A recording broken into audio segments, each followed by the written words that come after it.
سختی فرمائی اس مسئلے میں، فرمایا جس کو پتا تھا کہ فلاں آدمی ظالم ہے، ظلم کر رہا، پھر وہ ظالم کا گواہ بنا یا اس نے ظالم کی مدد کی، کتنی کی؟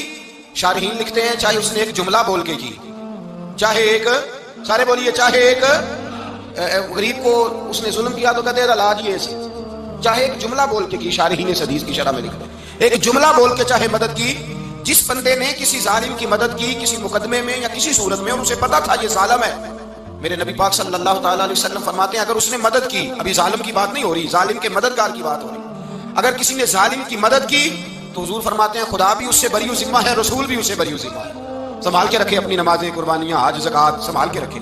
اگر ظالموں کا مددگار ہے، الیکشن آ لینے دے، آپ کو نظر آ جائے گا کون کون ظالموں کا مددگار ہے، نظر آ جائے گا، اپنی جیب سے لوگ پیسے دے کے ظالموں کی مدد کریں گے، ان کے فلیکس چھپوائیں گے، بورڈ لگوائیں گے، جیبوں سے پیسے دیں گے۔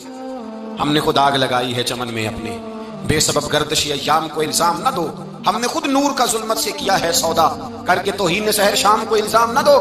ظالموں کے مددگار میدان میں آ گئے، یہ چھوٹا لفظ نہیں، میرے حبیب پاک صلی اللہ علیہ وسلم نے فرمایا جو ظالم کا مددگار ہے سن لے جو سجن کے ساتھ کچہری جاتا ہے، وہ یاد رکھے جو دوست کا گواہ بنتا ہے، وہ یاد رکھے جو کہتا ہے میں مانگی گیا تھا، مجھے بلایا گیا تھا قبضہ چھڑانے کے لیے کسی غریب بیوہ کی جائیداد پہ، وہ سن لے تو مدد کر کے نہیں آیا، تو خدا کے ذمے سے نکل گیا ہے۔ رسول پاک نے فرمایا تیرا میرا تعلق ختم ہو گیا، تو ظالم کا مددگار ہو گیا، پھر تو کہتا میں بے چین ہوں، میں بے قرار ہوں، میں آزمائش کا شکار ہوں، پلٹ کے دیکھ تو صحیح تیرا گناہ کتنا بڑا ہے۔ میرے نبی پاک صلی اللہ علیہ وسلم کا ایک اور فرمان سن لیں، ابن ماجہ ابو داؤد میں موجود ہے، اس حدیث کو آپ نے یاد کر لینا ہے، کر لیں گے انشاءاللہ، سارے کہیے انشاءاللہ کر لیں گے یاد۔ حضور صلی اللہ علیہ وسلم نے فرمایا اگر تو ظالم کی مدد کرے گا نا، یہ لفظ دل کی تختی پہ لکھ لینا، یہ مکافات عمل ہے، مکافات عمل دنیا، ادھر کرو گے تو ادھر بھرو گے۔ فرمایا اگر تو کسی ظالم کی مدد کرے گا، سن لے حضور کا فرمان ہے، اگر تو ابن ماجہ ابو داؤد سے میں موجود ہے، فرمایا اگر تو کسی ظالم کی مدد کرے گا تو رب تعالیٰ مرنے سے پہلے تیرے اوپر بھی ظالم کو مسلط کر دے گا، تیرے اوپر بھی ایک دفعہ ظلم ضرور ہوگا اگر تو ظالم کی، وہ کسی صورت میں بھی ہو سکتا ہے، کسی صورت میں تیرا بیٹا ہی اٹھ کے ظلم کر دے گا، تو الجھ جائے گا، کسی نہ کسی جگہ تیرے لیے تباہی کا سامان ہوگا، تیرے اوپر ظلم ہوگا، اس لیے کہ تو ظالموں کا مددگار ہے۔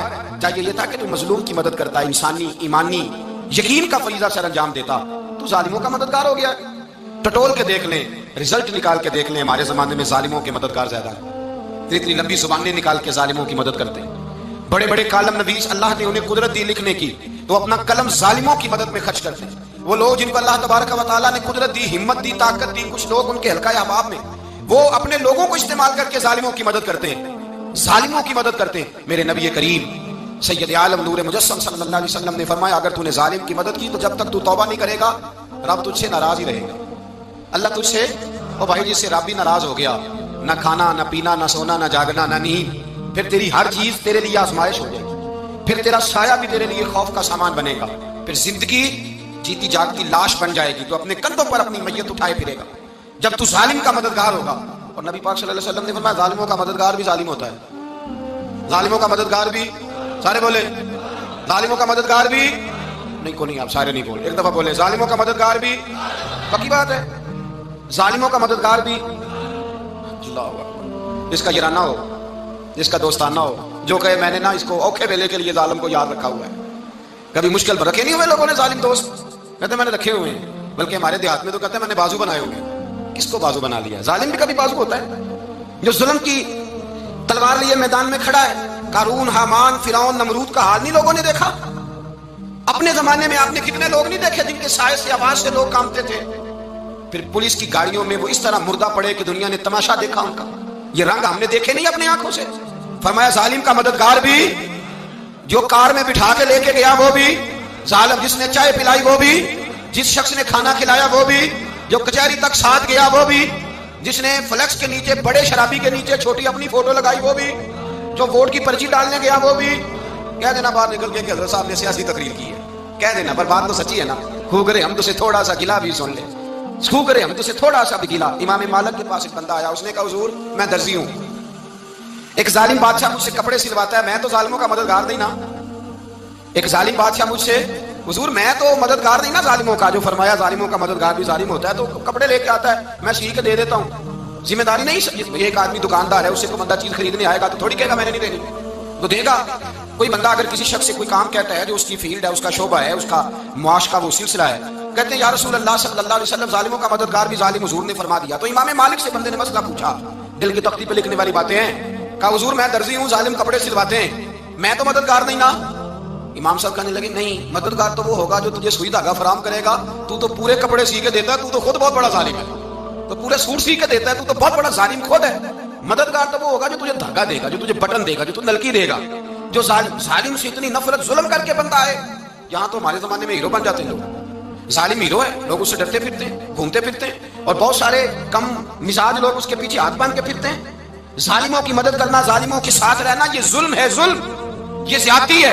میرے نبی پاک صلی اللہ تعالی علیہ وآلہ وسلم نے ارشاد فرمایا، یاد رکھو رب فرماتا ہے میں مظلوم کی مدد ضرور کروں گا، چاہے جلدی کروں چاہے دیر سے کروں، میں مظلوم کی مدد.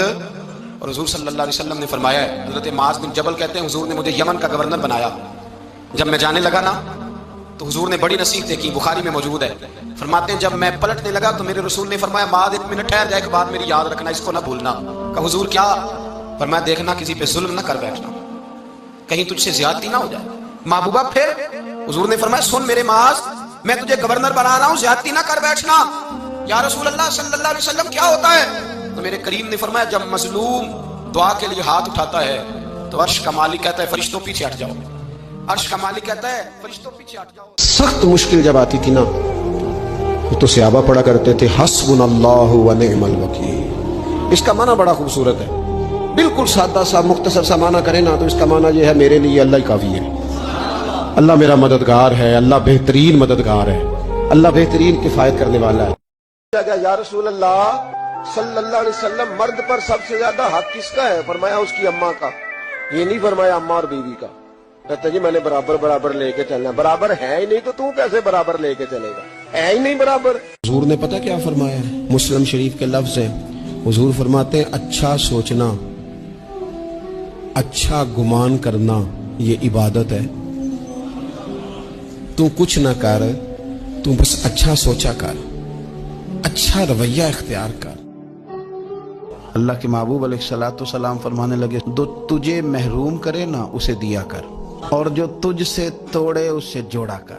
اور فرمایا جو تیرے اوپر ظلم کرے اسے معاف کر دیا کر، رب تیرے اخلاق کو سب سے اعلیٰ بنا دے گا. یہ افضل ترین اعمال ہیں.